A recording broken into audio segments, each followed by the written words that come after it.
In 2018, a survey conducted by Tangerine found that 70% of Canadians made New Year's resolutions. Of the 70% of Canadians surveyed, 33% made financial resolutions. And you guessed it, the financial resolutions ranged from spending less, saving more, and paying down debt. Unfortunately, by the end of the year, many of those Canadians have not stuck to their financial resolutions. Why is that? What's getting in the way? Why is it that when we make resolutions, we're not likely to keep them? This month's version of Timely Tips will dive into all things financial regarding how we can be better at sticking to our financial resolutions. We're going to talk about SMART goals. How can we achieve SMART goals? And for those of you who aren't familiar with the term SMART, it actually means specific, measurable, relevant, actionable, or achievable, and timely. So please stay tuned for this month's Timely Tips. Thank you. So we are here with our office mom again. Here I am. You know what? The month comes so quickly. Here we are in the new year, Sharon. A new 2020 decade. is here. It's upon us. Yeah. Wonderful. Well, we're talking this month about resolutions, both personal resolutions and financial resolutions. And we love talking to you because you're the first point of contact for clients or potential clients. And I just wanted to give our community a sense of some of the things that clients talk to you about, potential new clients coming into the practice talk about. And a lot of it has to do with what's taken them so long to have this conversation. And what's gotten in the way to this point to get them to start to get serious about their finances. So I'd love to hear from you on some of the feedback you get. Yeah, so a lot of the feedback I'm getting is their spouse or partner on board with the idea? Because as you know, in New Year's resolutions are affected by, someone who's in your circle of 100%. And your spouse can be the person that helps or hurts sometimes you being able to stay on track with your financial resolutions or other resolutions. And I was talking to you before about, my journey, my weight loss journey, which is a very common goal this time of the year. And really one of the things that have made it successful for me was really being able to feed my partner the same food that I eat. We're both having lots of veggies and lots of protein. And, the fact that he was supportive and on board really makes a difference. And it's really no different when we're talking about finances.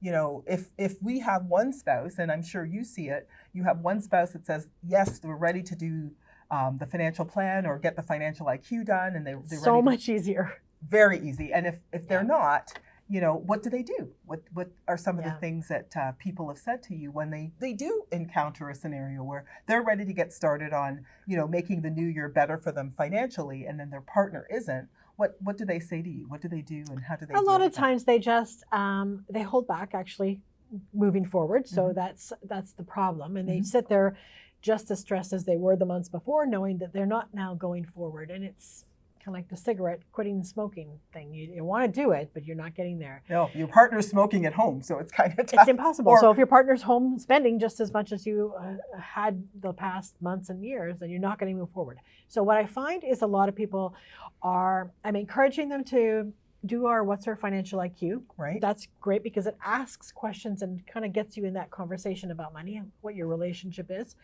Then have them do a very simple budget, Excel spreadsheet budget.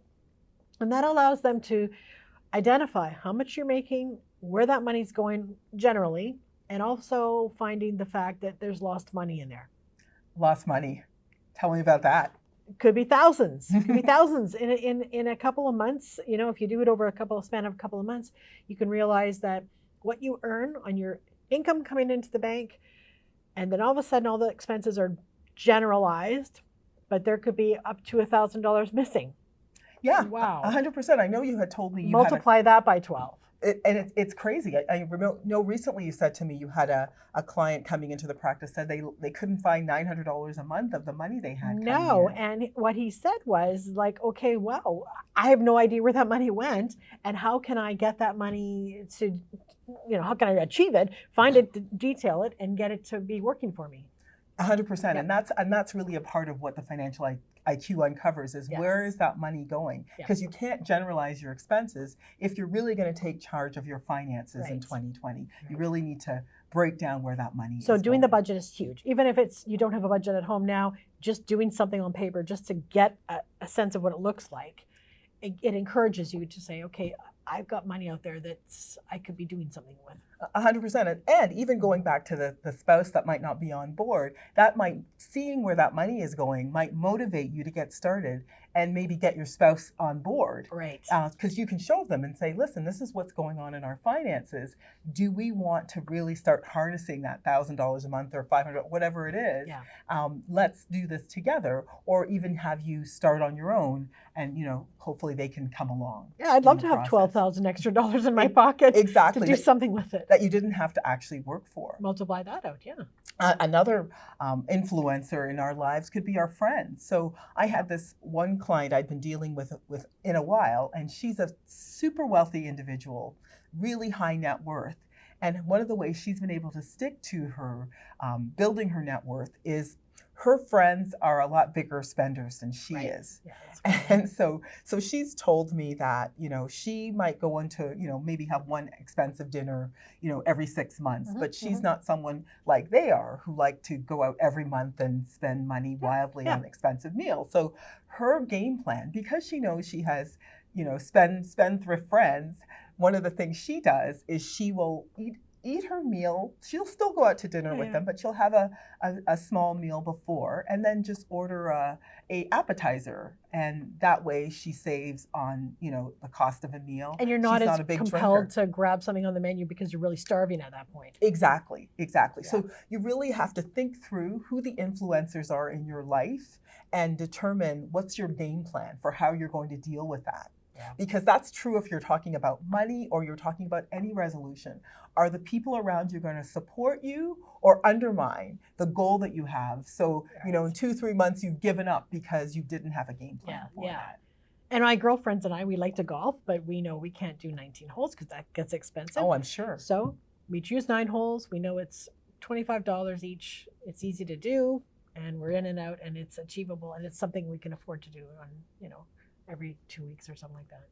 100%. And the other part of it too, and we've talked about this in the financial IQ, is why now? Like, why is it important? Yeah. Just because it's a new year, that doesn't necessarily mean that you should do this. Because, starting to take charge of your finances does require some work on your part. It does.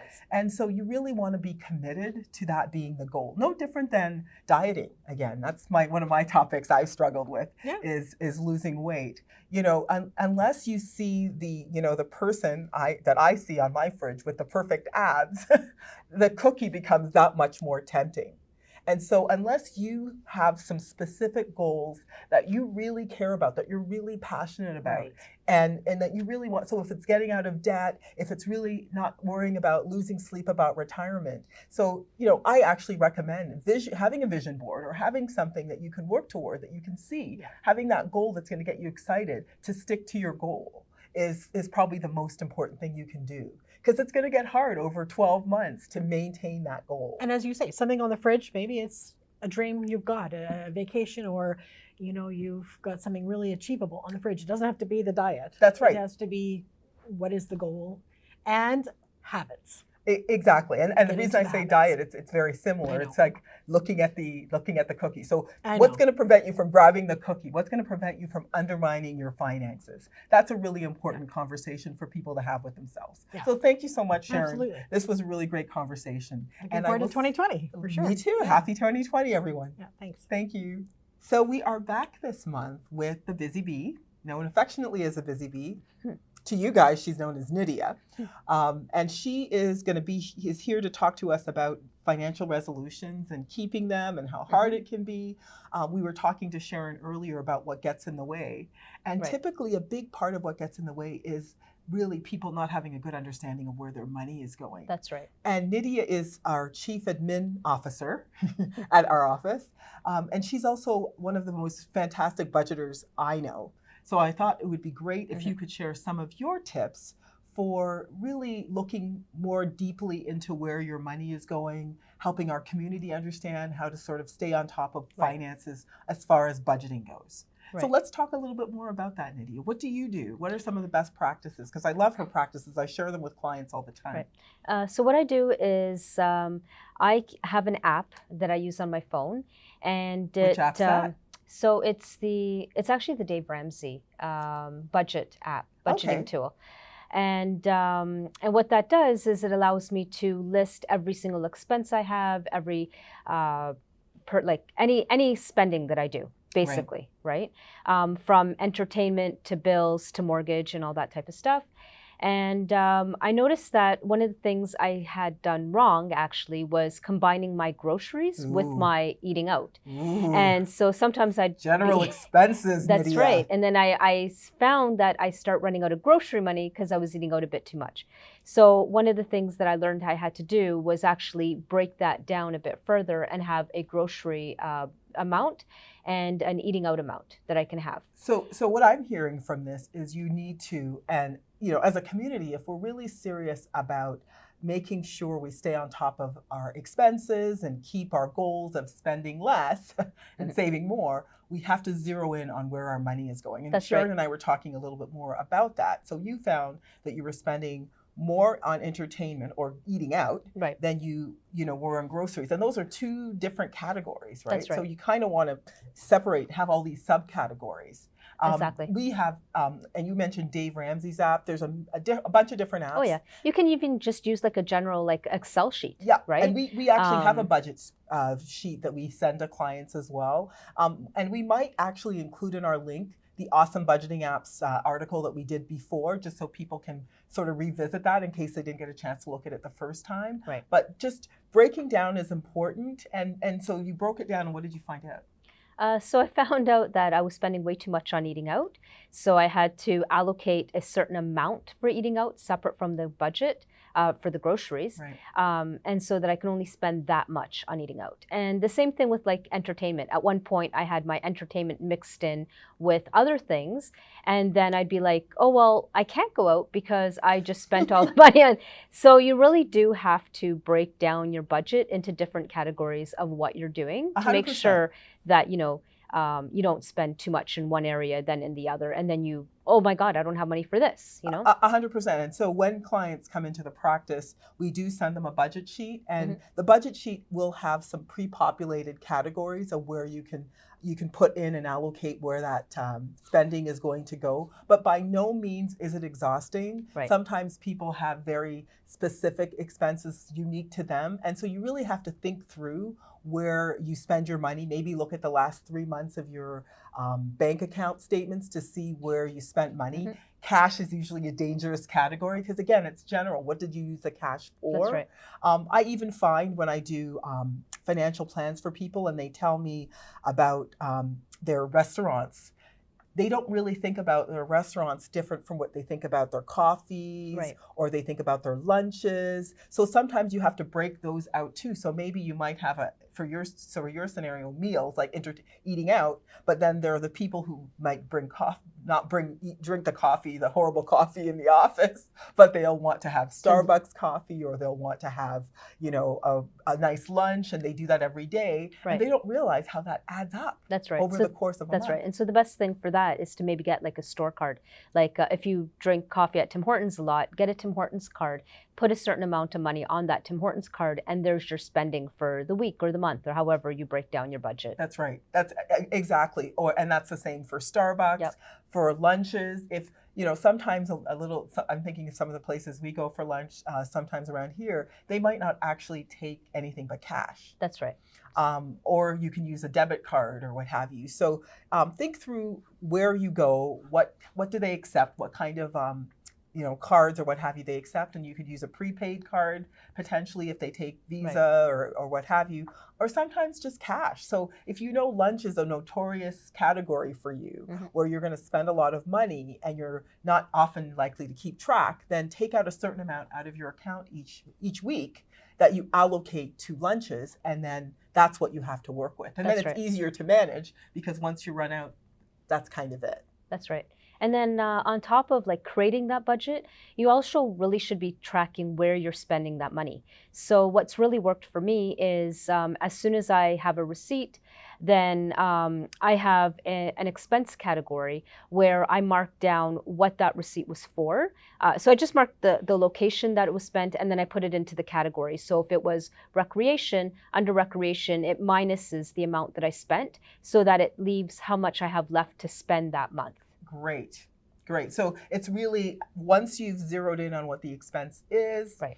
and then you want to like start tracking it. So That's right. I've spent that money. Let me take that out of my budget for the month. What do I have left over? Exactly. Because if you have $300 allocated, but then you're not tracking where that money you spent, you know, you may have $300, but again, you may spend $400 because you didn't keep track of how much you spent out of that category. Yeah, and then the positive to that is sometimes some months are more expensive than others. That's you right. might have a car insurance payment that comes out just once a year, or you have a big repair on the car or what have you. So you overspent maybe even what you've allocated. That's Because right. sometimes I find the other reason that people struggle with their budgets is they have expenses that they don't think about that they'll have through the year, but it's actually not in a category. So car repair might be one. Home maintenance might be another. That's that right. they don't necessarily think about. They just spend the money, and then so estimate, well, what are some of the things I spend money on with regard to car repairs,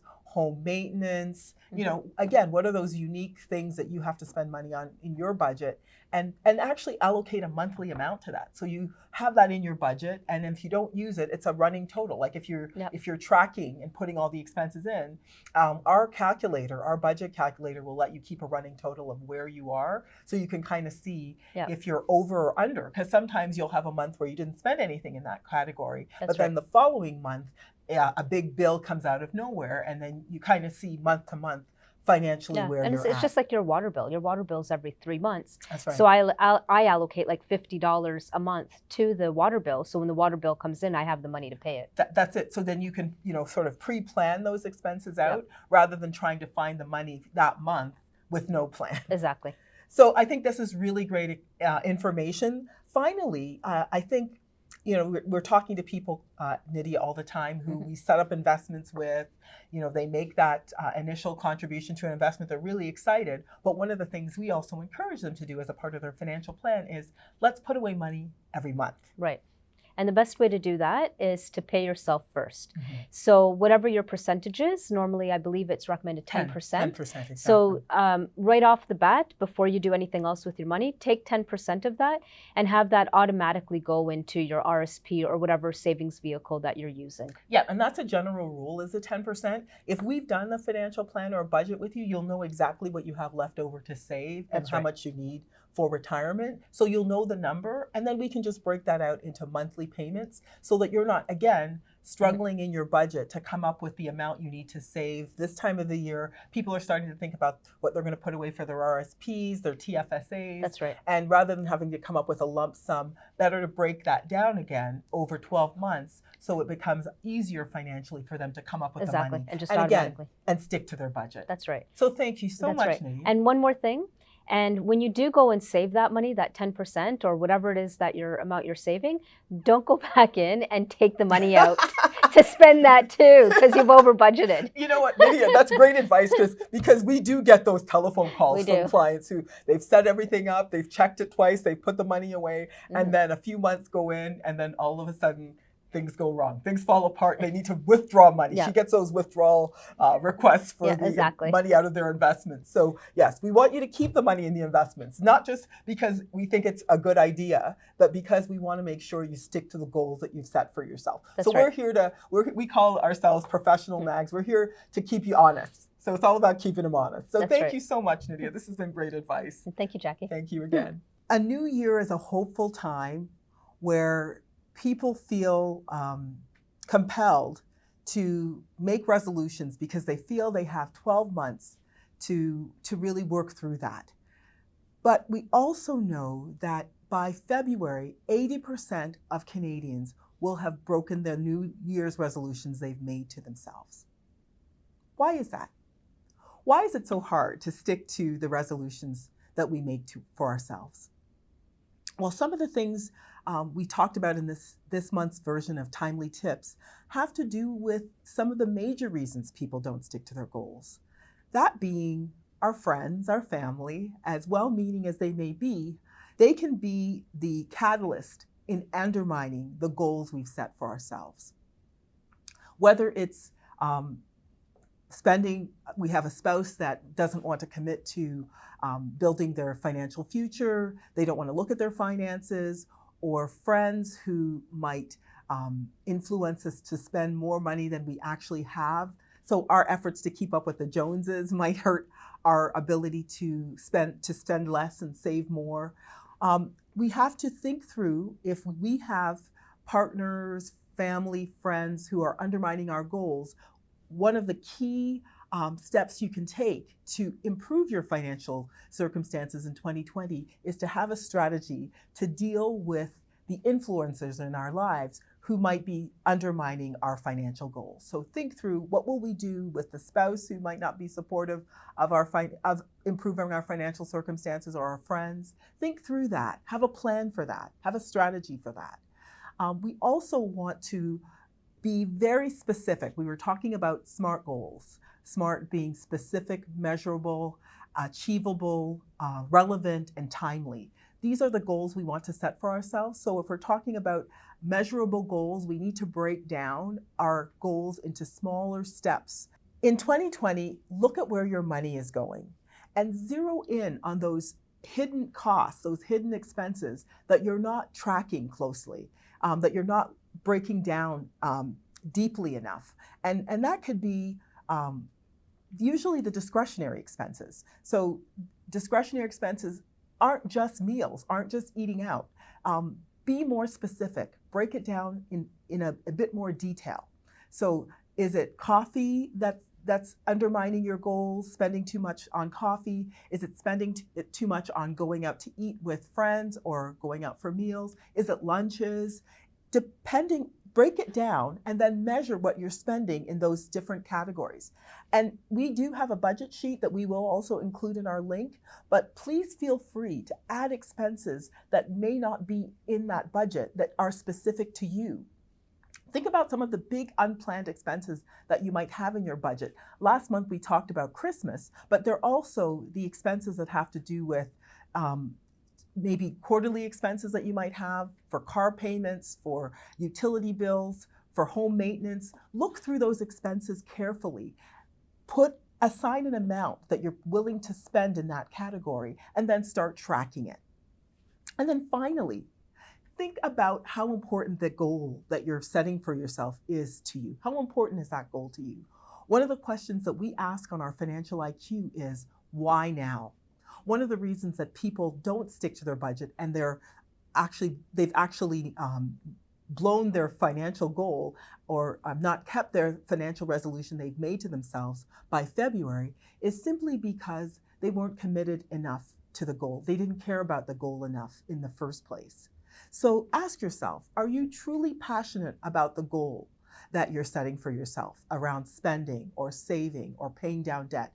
Is it keeping you up at night enough that at this stage, today, 2020 is the time that you really want to make a change? I highly recommend that you think about that because ultimately, setting goals are one thing, keeping them are a completely other thing. And without you being passionate about caring about the goal enough, it might not be enough for you to keep that financial resolution. So in 2020, we really want to be here to help you meet the goals that you've set for yourselves, exceed the goals that you've set for yourself. We're here to help. So feel free to reach out to us, reach out to our team. If you have a financial goal that you set for yourself and you recognize you're going to need help meeting it, reach out to us. We're going to include the link below to the What's Your Financial IQ assessment. Feel free to pass it on to anyone who you think would benefit from it. We really want to make this year the most prosperous year for you financially that is possible. So please feel free. Thank you so much for watching our video. Have a wonderful day. Thanks again.